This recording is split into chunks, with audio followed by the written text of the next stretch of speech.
Баг байхаас л энэ өдрийг жил бүр тэсэн ядан хүлээдэг байлаа.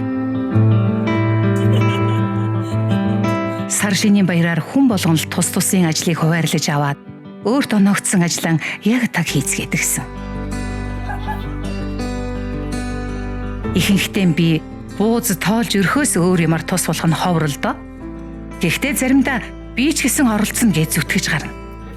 Нэг удаа гурил зурч байсан эмээдээ тус болох гэсэн чинь усын нэгтүүлж хийчихэд. Аларсан юм бэ миний охин. Одоо наач усан нэгтээ нэлцаачлаа да. Энэ усыг сайхан даадаг гурил шүү дээ, тийм ээ?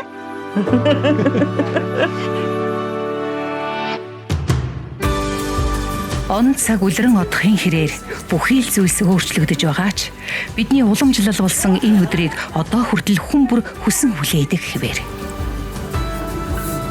Гэр бүлийн энэ нандин уламжлалан үр хүүхдүүдтэй өвлүүлэн үлдээх нь бидний үүрэг билээ.